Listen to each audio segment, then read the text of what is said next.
It was Halloween afternoon, and I was swinging hand over hand like an escaped chimpanzee across the lattice of open attic rafters in Miss Volker's rickety wooden garage. She was circling directly below me and impatiently shouting out orders and crossly pointing up at what odds and ends of no-good junk she wanted me to inspect. I may have been acting like a giddy monkey in the rafters, but I was really trying my best to help her out and even make her laugh, because this last while her old lady moodiness was even more stormy than usual. Mom had noticed too, and just the other day remarked that Miss Volker seemed to be a shade more irritable since she no longer had her crusty old swain, Mr. Spiz, to kick around. He had been bugging her about getting married, so she tricked him. She agreed to marry him, but only if she was the last original Norvelt old lady alive. Miss Volker figured that would never happen, and she could just keep him under her thumb forever. But suddenly, a string of old ladies dropped over from eating Girl Scout cookies laced with deadly Compound 1080, vermin killer, and Miss Volker was the last old lady left. Spiz thought he outsmarted her, but before he could get her to the altar, the police caught on to him. He confessed his guilt to Miss Volker, then stole her car and took off before he was captured. Since then, nobody but the state police wanted to see him again. Spiz was a horrid man, Mom remarked, but I guess it made her happy to have him to kick around. I just hope she doesn't go out and get a grouchy old dog to replace him. She won't be getting any kind of dog, I said, while filling out my community service report for school. She has me to growl at. I growl at you too, Mom added, and pushed my drooping hair out of my eyes. But I love you, and I'm sure she feels the same. I knew Miss Volker wasn't upset because of my attic antics, or even because of the criminal Mr. Spiz. She was irritable because of the non-stop radio and TV talk that was demanding an all-out war with Russia ever since we had caught the Russians hiding nuclear-tipped missiles in Cuba. And they were aimed at us. Last week, the president had come on TV and told the nation not to panic, but to brace for the worst. War talk was turning into war hysteria. Even the Norvelt newspaper got into the act. It published a letter from Mr. Huffer, the funeral director, who argued that we should pull the trigger first and blast the Russians back into the Stone Age. Miss Volker was furious once she read that letter. Because the arthritis in her hands was especially bad that day, she had me dial Mr. Green at the newspaper. I held the receiver up to her mouth as she gave him an earful. You should know better than to print warmongering letters by the worst wagon chaser in western Pennsylvania, she scolded. Our founder, Eleanor Roosevelt, is dedicated to world peace at the United Nations, and we should be too.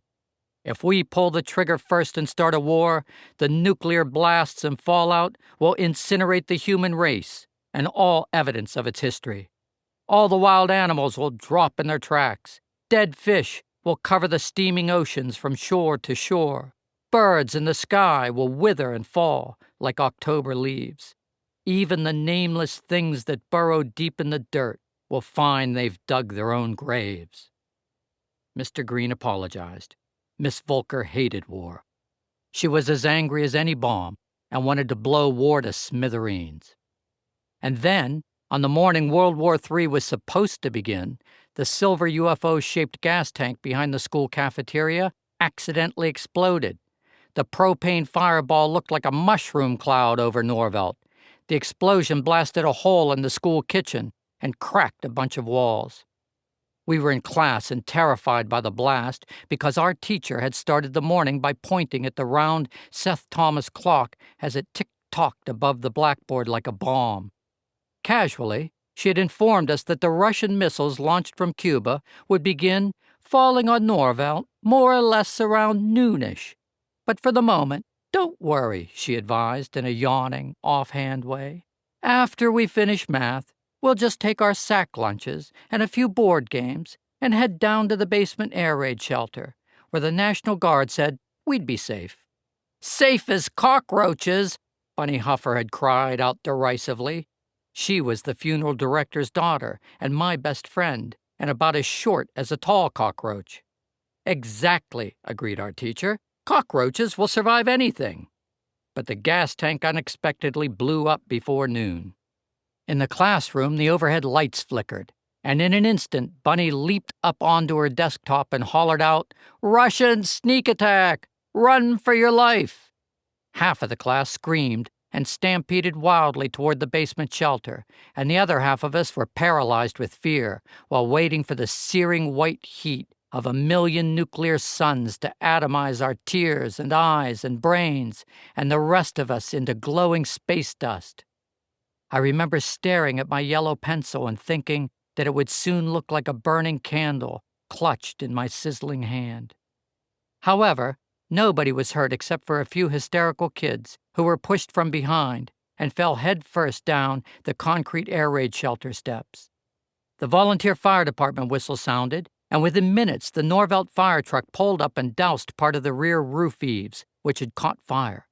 While the firemen did their job out back, the student body was evacuated through the front doors, and as we all stood on the baseball field, our principal, Mr. Knox, announced that school was suspended.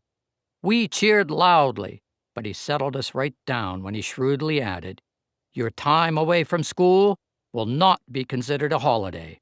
We groaned, and as quickly as he could think it up, he had given us homework. We were instructed to perform useful community service in the generous spirit of our town's founder, Eleanor Roosevelt.